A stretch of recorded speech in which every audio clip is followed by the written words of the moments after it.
Good morning વિદ્યાર્થી મિત્રો. અગાઉના લેક્ચરમાં આપણે સ્વાધ્યાય 2.5 છે એ જોયું હતું, બરાબર. હવે તો એમાં આપણે અમુક પ્રશ્નો છે જોયા હતા. એમાં આપણે સૂત્રો છે એ આપણે તમે લોકોએ હોમવર્કમાં છે લખ્યા હતા કે 1 મીટર બરાબર 100 સેન્ટીમીટર, 1 કિલોગ્રામ બરાબર 1000 ગ્રામ. એવા આપણે 4 સૂત્રો છે એ તમે લખ્યા હતા. આશા રાખું છું કે તમને એ લોકોને યાદ હોય, એ બધા સૂત્રો છે એ તમને યાદ હોય.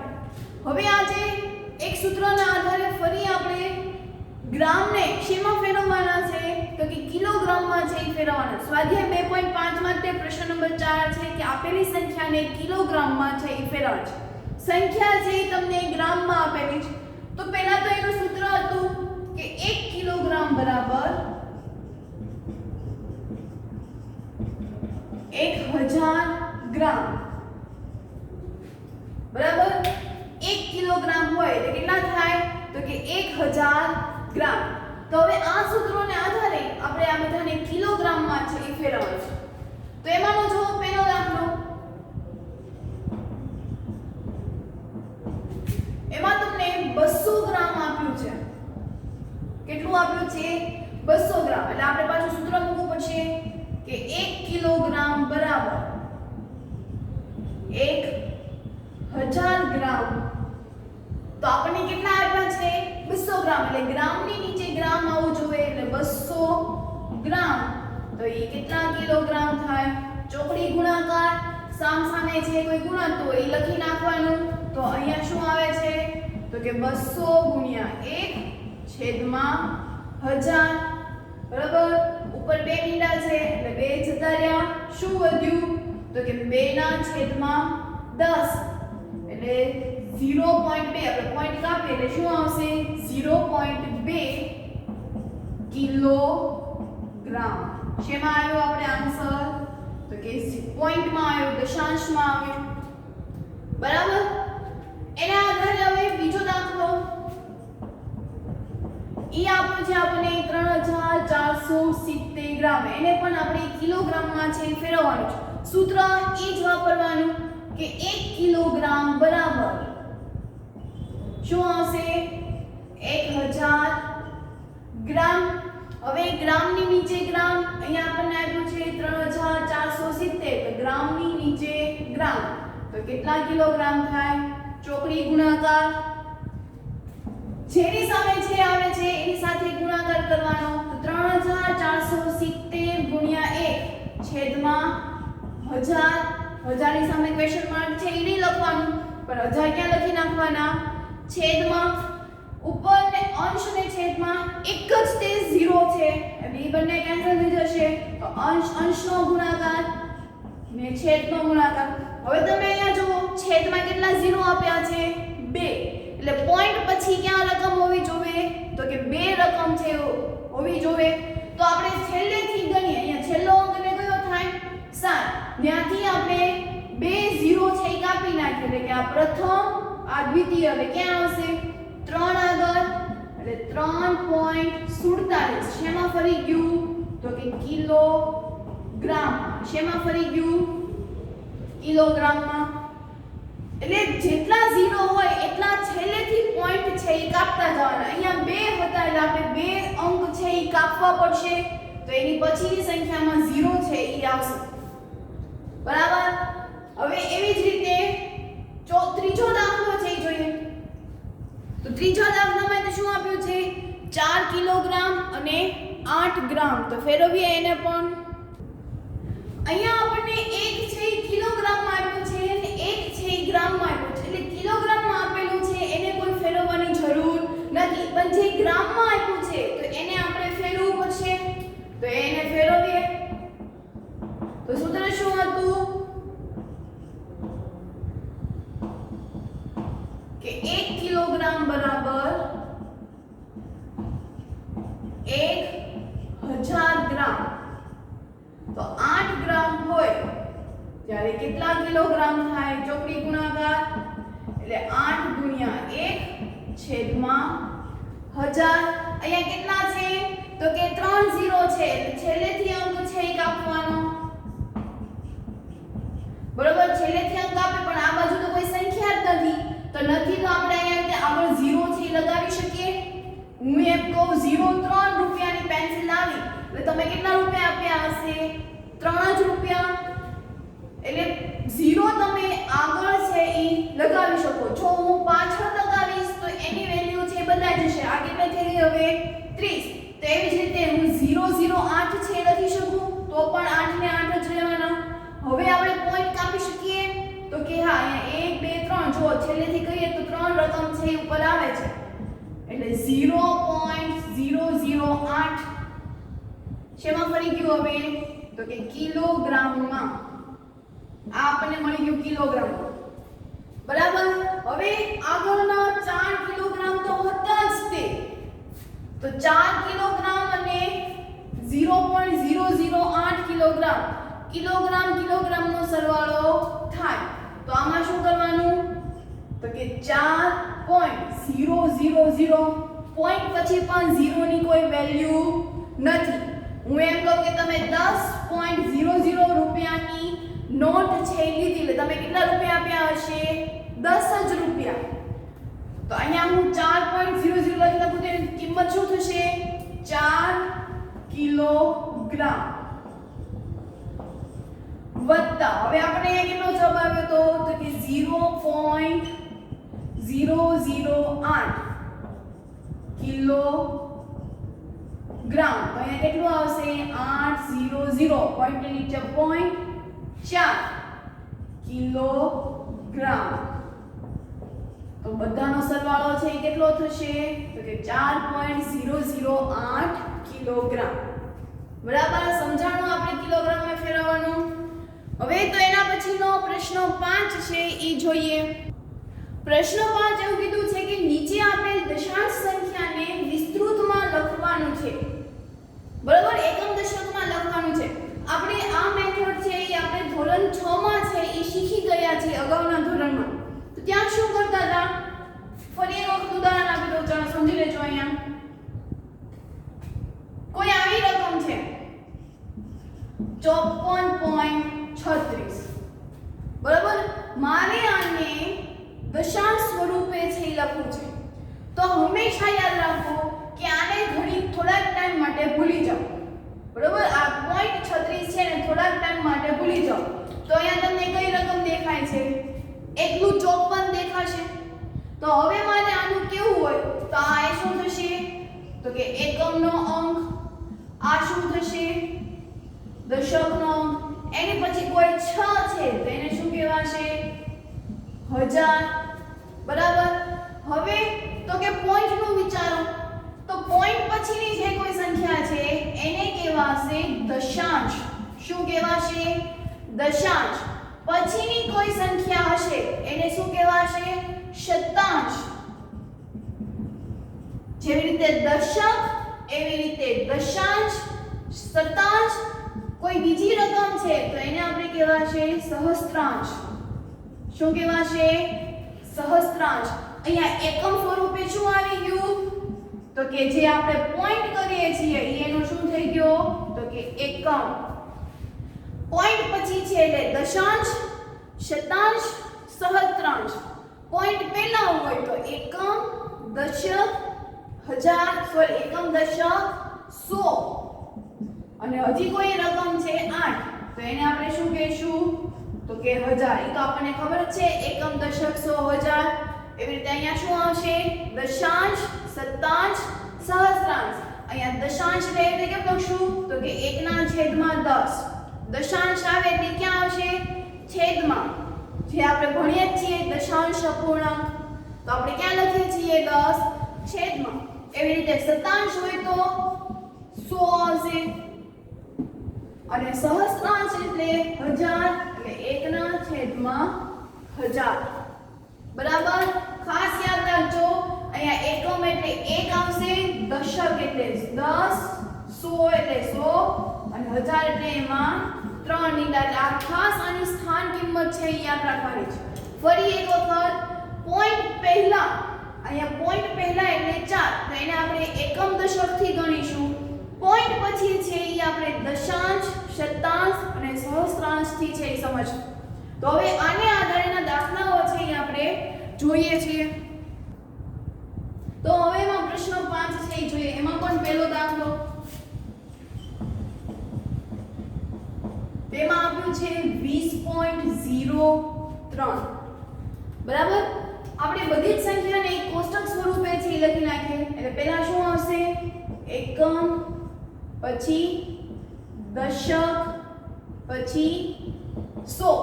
બરાબર. પોઈન્ટ પહેલાની રકમ છે. હવે પોઈન્ટ પછીની હોય તો એને શું કહેવાશે? દશાંશ, શતાંશ અને સહસ્ત્રાંશ. લખી નાખ્યું આવી રીતે. હવે કિંમત છે એ મૂકતા જાઓ.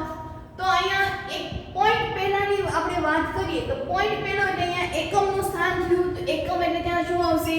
0. 2 એટલે કયા સ્થાન ઉપર છે? દશકના સ્થાન પર છે. 100 અહીંયા કઈ છે નહીં એટલે ત્યાં શું કરી નાખવાની? ડેશ. હવે પોઈન્ટ પછીની તો પોઈન્ટ પછી એટલે અહીંયા શું થશે? 0. શતાંશ એટલે 3. સહસ્ત્રાંશ નથી આપ્યું એટલે ડેશ. બરાબર. એવી જ રીતે હવે બીજો દાખલો તો એમાં આપ્યું છે 2.03. હંમેશા પોઈન્ટ પહેલાની રકમ છે જોવાની. અહીંયા પોઈન્ટ પહેલાની રકમ 2 છે એટલે આપણે એને શું ગણશું? એકમનો અંક. એટલે એકમ એટલે અહીંયા આવશે 2.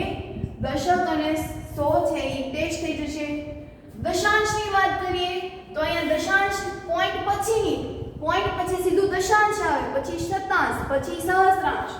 એટલે અહીંયા 0, 3 અને ડેશ. પછી તો કે 200.3.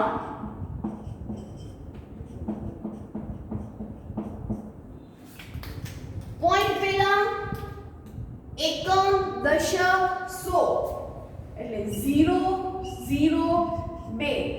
પોઈન્ટની નીચે કોઈ પણ પોઈન્ટ છે એ આપણે કરતા નથી. દશાંશ એટલે અહીંયા 0, 3 અને ડેશ. બરાબર. લાસ્ટ તો કે 2.034. ફરી પોઈન્ટ પહેલા એકમ, દશક, 100 આવશે એટલે અહીંયા એકમનો અંક અહીંયા 2 છે એટલે 2. બાકીના દશક અને 100 માં ડેશ. પોઈન્ટ પછી એટલે દશાંશ, શતાંશ ગણાશે. એટલે પહેલું છે ઈ દશાંશ, 3 છે ઈ શતાંશ અને 4 છે ઈ સહસ્ત્રાંશ. એટલે 0, 3, 4. બરાબર. એના પછી પ્રશ્ન 6 કે નીચે આપેલા દશાંશ સંખ્યામાં 2 ની સ્થાન કિંમત લખો. દરેકમાં આપણે 2 નું સ્થાન કિંમત છે લખવાની. આપણને ખબર છે કે પોઈન્ટ પહેલા હોય તો એકમ, દશક, 100, 1000 આવશે અને પોઈન્ટ પછી હશે તો દશાંશ, શતાંશ અને સહસ્ત્રાંશ. તો એમાંનો પહેલો દાખલો છે 2.56. તો અહીંયા 2 છે ઈ પોઈન્ટ પહેલા છે કે પોઈન્ટ પછી? તો કે પોઈન્ટ પહેલા છે. પહેલાનો એટલે આપણે શું કહીએ છીએ એને? તો કે એકમ. બરાબર કે એકમના સ્થાન પર છે. બસ આપણે ખાલી આટલું જ દર્શાવવાનું છે. પછી તો કે 21.37 છે. બરાબર. તો હવે અહીંયા 2 છે એ કયા સ્થાન ઉપર આવશે?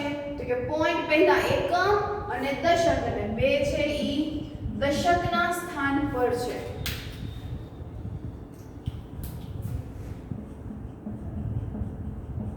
પછી 10.25. ચાલો હવે 2 છે એ કયા સ્થાન પર છે? તો કે અહીંયા પોઈન્ટ પછી છે. પોઈન્ટ પછી એટલે શું આવશે? પોઈન્ટ પછીનાની તરત જ રકમ આવે એને આપણે દશાંશ સ્વરૂપે કહીએ છીએ. દશાંશ સ્વરૂપે એને લખીએ. 10.25 માં 2 દશાંશ સ્વરૂપે આવશે. 9.42. તો અહીંયા 2 છે એ પોઈન્ટ પછી છે તો પછીના માટે દશાંશ અને શતાંશ. તો અહીંયા 2 છે ઈ શતાંશના સ્થાન પર છે.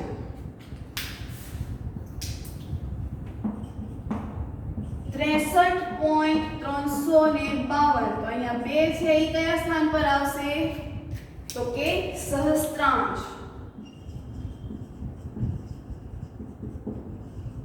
બરાબર. અહીંયા આપણે અમુક વખત એવું કહે છે કે વિસ્તૃતમાં છે એ દર્શાવો. આપેલી કોઈ સંખ્યા સંખ્યા છે એને વિસ્તૃતમાં દર્શાવો તો એને તમે આ રીતે પણ દર્શાવી શકો છો અથવા તો કોઈ બીજી રીત જે તમને દર્શાવવામાં આવે છે.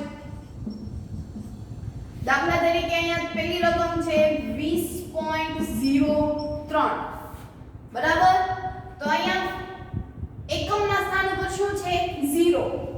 તો 0 ગુણ્યા 1 એકમને આપણે 1 વડે ગુણીએ છીએ વત્તાની નિશાની 2 દશકના સ્થાન ઉપર છે એટલે 2 ગુણ્યા 10 બરાબર. ફરી પાછી વત્તાની નિશાની. હવે પોઈન્ટ પછીની વાત કરીએ. અહીંયા 0 છે કયા સ્થાન ઉપર છે તો કે દશાંશના સ્થાન ઉપર છે એટલે 0 ગુણ્યા 1/10. અહીંયા 1/10 એટલે આપણે શું કહીએ છીએ દશાંશ વત્તા 3 ગુણ્યા હવે 3 કયા સ્થાન ઉપર છે તો કે શતાંશના સ્થાન ઉપર છે એટલે 1/100. તો એ શું આવશે એનું શતાંશ બરાબર. એટલે આપણે આ રીતે પણ એનું વિસ્તરણ છે એ પરીક્ષામાં પૂછાઈ શકે. હજી એક ઉદાહરણ આપું. આનું જ લઈએ આપણે તો કે 200.03 બરાબર.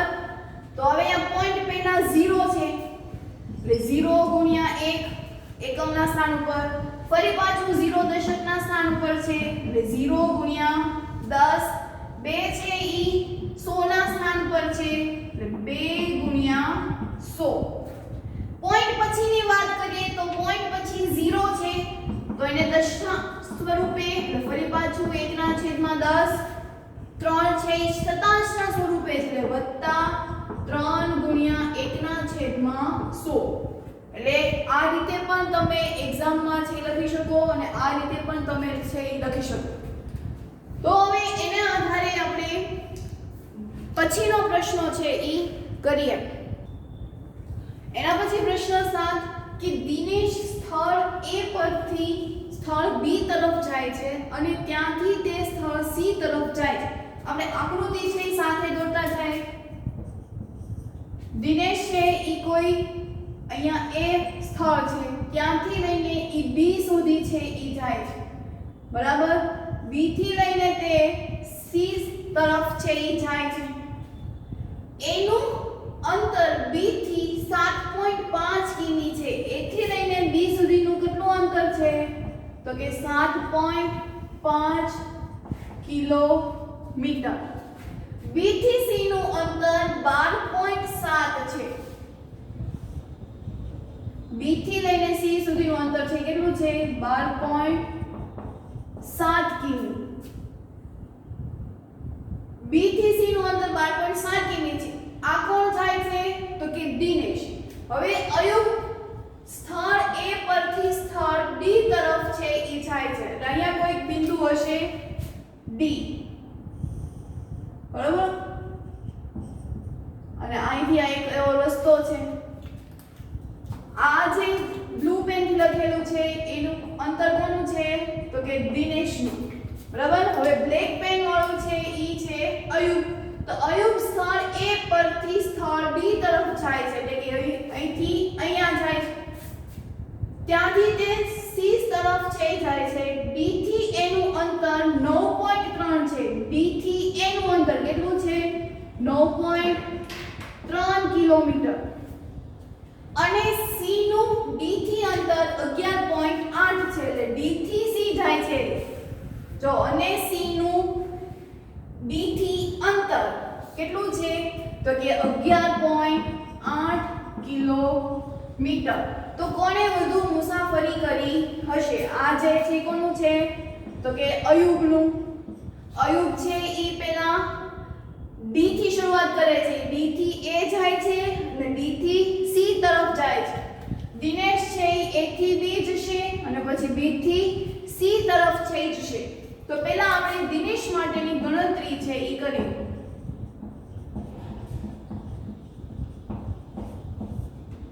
તો પહેલા ઈ A થી B જશે તો એનું અંતર છે 7.5 કિલોમીટર. અને પછી B થી C તરફ જશે તો એનું અંતર છે 12.7 કિલોમીટર. તો કુલ અંતર બરાબર 7.5 વત્તા 12.7 કિલોમીટર. બરાબર. હવે પોઈન્ટ ની નીચે પોઈન્ટ મૂકવાનો અને એનો સરવાળો કરવાનો. એટલે 12.7 વત્તા 7.5, 7 ને 5 12 વધી 1 પોઈન્ટ ની નીચે પોઈન્ટ 7 8 9 ને 10 ની 0 વધી 1 1 ને 1 2. તો કુલ અંતર કેટલું થયું દિનેશનું? તો કે 20.2 કિલોમીટર. બરાબર.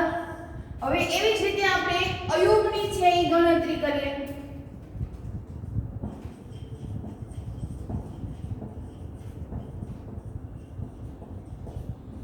તો અયુબ પહેલા D થી A જશે. તો D થી A જવા માટેનું અંતર કેટલું છે? તો કે 9.3 કિલોમીટર. અને D થી C જશે તો ન્યાની એનું અંતર છે 11.8 કિલોમીટર. તો કુલ અંતર બરાબર 9.3 વત્તા 11.8 કિલોમીટર.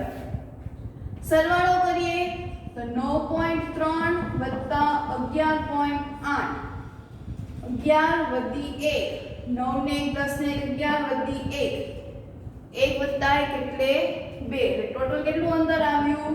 તો કે 21.1 કિલોમીટર. બરાબર. તો આટલું કિલોમીટર છે ઈ અયુબે મુસાફરી છે ઈ કરી.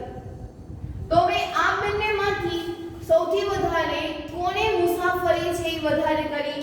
તો દિનેશનું છે 20.2 આવ્યું, અયુબનું છે 21.1 આવ્યું. તો કોનું કિલોમીટર વધારે? તો કે અયુબની. તો આ અયુબે વધુ મુસાફરી કરી એવું લખી શકાય. બરાબર. હવે તો એના પછીનો 8મો પ્રશ્ન છે. 8મો પ્રશ્ન, શ્યામ 5 કિલોગ્રામ 300 ગ્રામ સફરજન અને 3 કિલોગ્રામ 250 ગ્રામ કેરી છે એ ખરીદે છે. એવી જ રીતે સરલા છે એ 4 કિલોગ્રામ 800 ગ્રામ સંતરા અને 4 કિલોગ્રામ 150 ગ્રામ કેળા છે એ ખરીદે છે.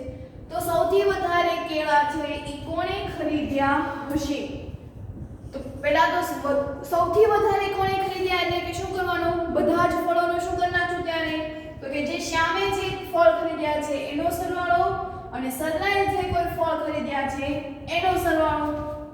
તો પહેલા આપણે અહીંયા શ્યામ માટેની ગણતરી છે એ કરીએ. તો શ્યામે કિલોગ્રામ અને ગ્રામ બંનેમાં ખરીદી છે એ કરી છે. આપણે એને ફેરવતા નથી. તો શ્યામે 5 કિલોગ્રામ 300 ગ્રામ શું ખરીદ્યું? તો કે સફરજન ખરીદ્યા. પછી 3 કિલોગ્રામ અને 250 ગ્રામ કેરી ખરીદી. કેરી ખરીદી. તો આ બંનેનો શું કરવાનો પડશે? સરવાળો. તો અહીંયા 550 ગ્રામ અને અહીંયા 8 કુલ ફળ. બરાબર. આ શ્યામ માટેની ગણતરી. એવી જ રીતે હવે આપણે સરલા માટેની ગણતરી છે કરીએ. તો એમાં પણ એને કિલોગ્રામ અને ગ્રામમાં છે એ ખરીદ્યા. તો હવે એને સરલાએ 4 કિલોગ્રામ 800 ગ્રામ સંતરા છે એ એને ખરીદ્યા હતા.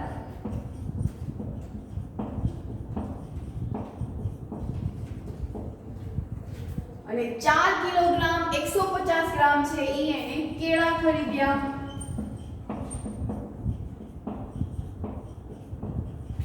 અહીંયા પણ સરવાળો જ તે થશે.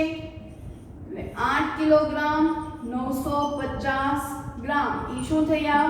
તો એના કુલ ફળો છે ઈ થયા.